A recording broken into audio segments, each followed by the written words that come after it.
ओम नमः शिवाय।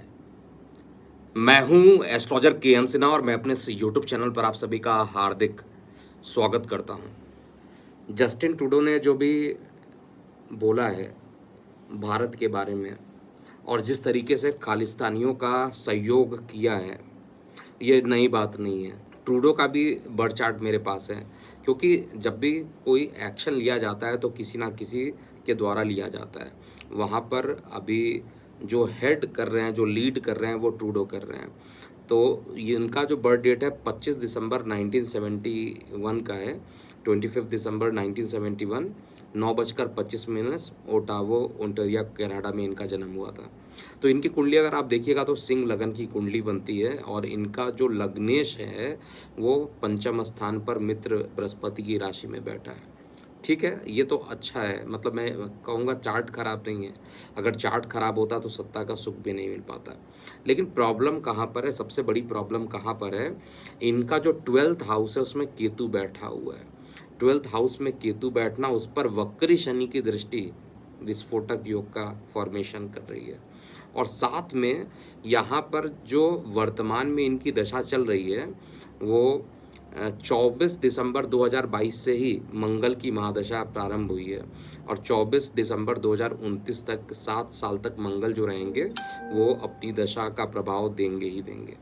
सबसे बड़ी चीज़ क्या है कि कर्क लगन की कुंडली हो या सिंह लगन की कुंडली हो, ऐसे सारी कुंडलियों में जो मंगल देव होते हैं उनको अत्यंत योगकारक माना जाता है।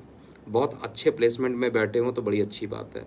लेकिन इनका मंगल अष्टम में बैठा हुआ है, जनता के स्थान का मालिक होकर अष्टम में बैठा हुआ है, तो खुद ही जो ये काम कर रहे हैं, जिस तरीके से ये काम कर रहे हैं, वो निश्चित रूप से ये कन्फर्म हो कि जनता का जो सहयोग है, हालांकि वहाँ पर खालिस्तानी लोग जो हैं वो इनको सपोर्ट करते हैं, लेकिन इसमें ही इनका मतभेद होगा।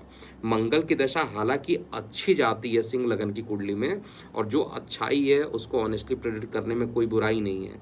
तो चार्ट में देखा जाए तो मंगल अष्टम में बैठा है, लेकिन किसको लेकर बैठा हुआ है? भाग्य को लेकर अष्टम में बैठा हुआ है और साथ में जनता के स्थान को लेकर अष्टम में बैठा है। तो जनता के साथ कॉन्ट्राडिक्शन होना, यानी जनता के साथ ही मतभेद की स्थिति डेवलप हो जाना, एक छोटी सी विवाद को जो इन्होंने लेकर इंटरनेशनल मुद्दा इसको बनाने की कोशिश की है, इसमें ये बहुत बुरी तरीके से फंसने वाले हैं। ये पहला प्रेडिक्शन है।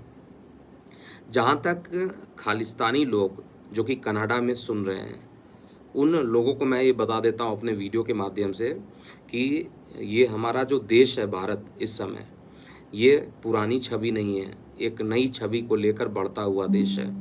और इस समय भारत की जो दशा भी चल रही है वो चंद्रमा की दशा चल रही है और वृषभ लगन की कुंडली है, वृषभ में ही चंद्रमा चल रहा है।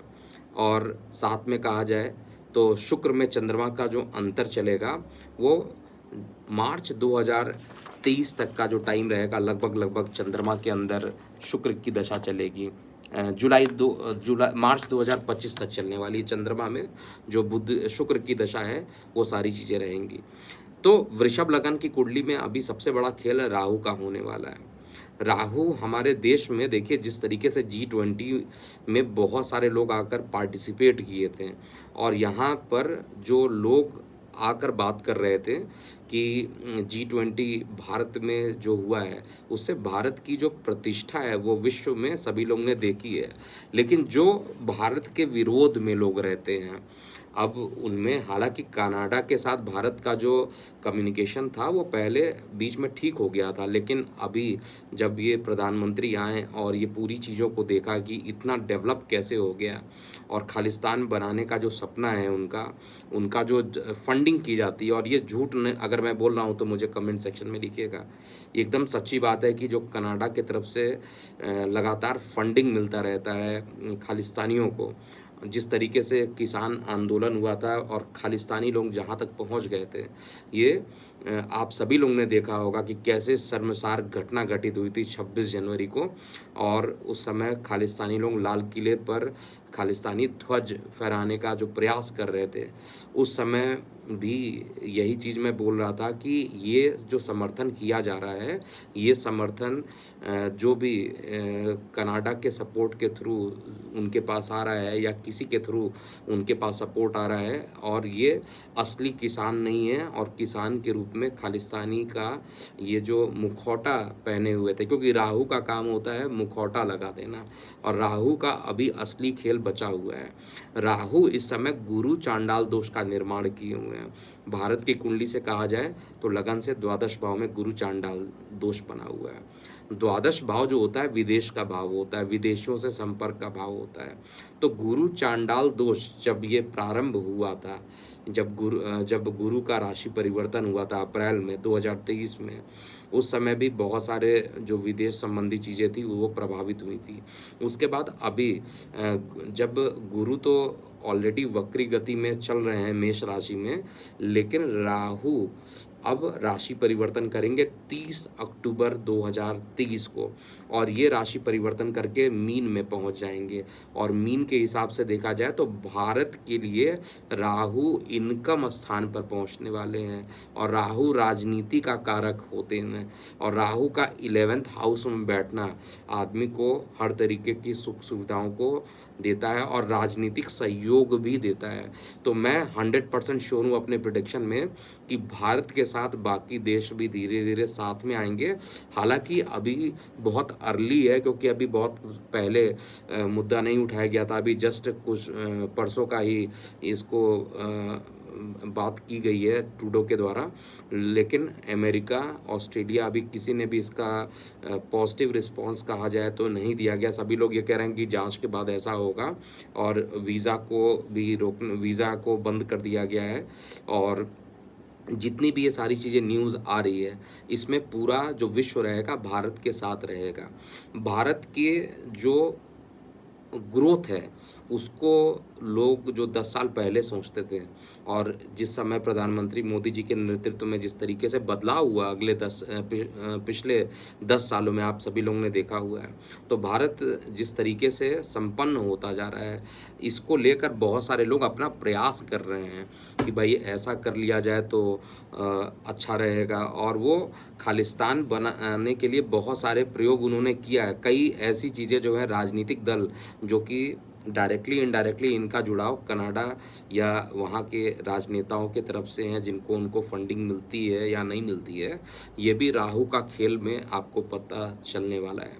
कुछ ही दिनों में ऐसी घटना घटित होगी कि राहु अपना खेल कर देगा, और जनवरी फरवरी के आसपास ये खेल और ज़्यादा प्रबल होगा।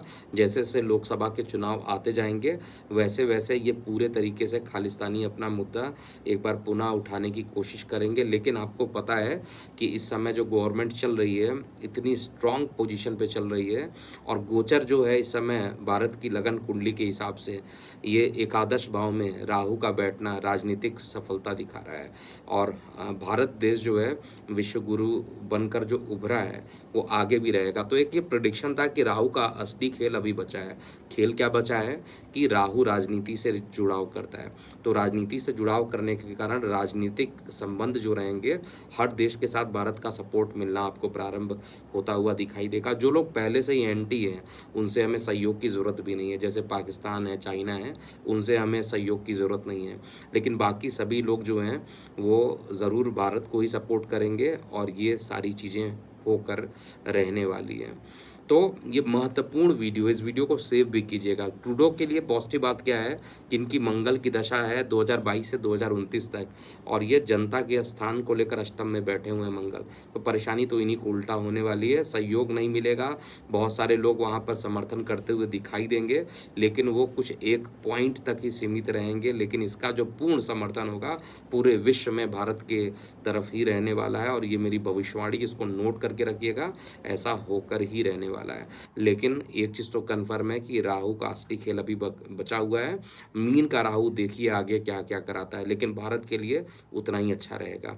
अभी के लिए इतना ही। मैं हूं एस्ट्रोलॉजर के एम सिन्हा। ओम नमः शिवाय। आप अपनी प्रतिक्रियाएं ज़रूर कमेंट सेक्शन में लिखिएगा, आपकी एक एक प्रतिक्रिया बहुत इंपॉर्टेंट होती है।